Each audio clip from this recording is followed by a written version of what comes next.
Israeli সেনারা দীর্ঘ সময় ধরে সিরিয়ায় অবস্থান করবে বলে জানিয়েছেন প্রধানমন্ত্রী বেনিয়ামিন নেতানিয়াহু। এই প্রথমবারের মতো ইসরায়েলের কোনো ক্ষমতাসীন নেতা সিরিয়ার ভূখণ্ডে প্রবেশ করলেন। মঙ্গলবারও সিরিয়ার তার্তুস এলাকায় আকাশ প্রতিরক্ষা ব্যবস্থা ও অস্ত্রাগার লক্ষ্য করে জোরালো হামলা চালায় ইসরায়েলি বাহিনী। এদিকে আসাদ ক্ষমতাচ্যুত হলেও সিরিয়ার যুদ্ধ শেষ হয়নি বলে মন্তব্য করেছে জাতিসংঘ। সৃষ্টি ঘটকের প্রতিবেদনে বিস্তারিত।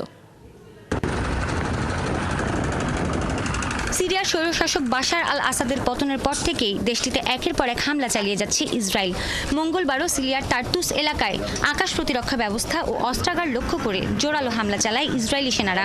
Syrian observatory for human rights এ তথ্য জানিয়েছে। একই দিন ইসরায়েলি সেনারা দীর্ঘদিনের জন্য সিরিয়ার ভেতরে মোতায়েন থাকবে বলে জানিয়েছেন ইসরায়েলি প্রধানমন্ত্রী বেনিয়ামিন নেতানিয়াহু। সিরিয়ার মাউন্ট হারমনের শীর্ষে নিরাপত্তা কর্মকর্তাদের সাথে পরিস্থিতি পর্যালোচনা করে তিনি এ মন্তব্য করেন। 53 বছর আগে আমার সেনাদের নিয়ে আমি সাইরেত মাতকলে টহলে ছিলাম। এই জায়গাটির পরিবর্তন হয়নি, তবে ইসরায়েলের নিরাপত্তার গুরুত্ব বুঝে গত কয়েক বছরে এখানে নিরাপত্তা জোরদার করা হয়েছে। আমাদের লক্ষ্য হচ্ছে ইসরায়েলের সর্বাত্মক নিরাপত্তা নিশ্চিত করা। এদিকে সিরিয়ার জাতিসংঘের বিশেষ দূত গিয়ার পেডারসেন সতর্ক করে বলেছেন, বিদ্রোহী যোদ্ধারা বাশার আল আসাদকে ক্ষমতাচ্যুত করলেও সিরিয়ার যুদ্ধ এখনো শেষ হয়নি। আর সিরিয়ার নতুন স্বৈরশাসক আহমেদ হুসাইন আল শারার ওরফে আল জোলানি জানিয়েছেন, জাতিসংঘের নিরাপত্তা পরিষদে জায়গা পেতে চায় দেশটি। বলেন, জাতিসংঘের কিছু প্রস্তাব সংশোধনের প্রয়োজন।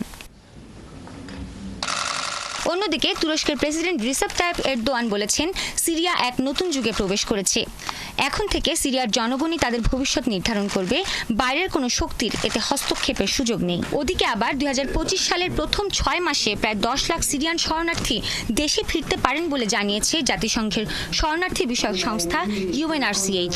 তবে তাদের জোর করে দেশে ফেরত না পাঠানোর আহ্বানও জানান তিনি। বাশার আল আসাদ ক্ষমতা হারিয়ে মস্কোয় পালানোর পরও দেশটির কেন্দ্রীয় ব্যাংকে প্রায় 26 টন স্বর্ণ অক্ষত রয়েছে। তবে বৈদেশিক মুদ্রার রিজার্ভ খুবই সীমিত বলে জানা গেছে। আসাদ সরকার খাদ্য, জ্বালানি ও যুদ্ধে বেহিসাবি খরচ করার কারণে দেশটির ডলারের রিজার্ভ প্রায় শূন্যে নেমে গেছে। সৃষ্টি ঘটক, ৭১।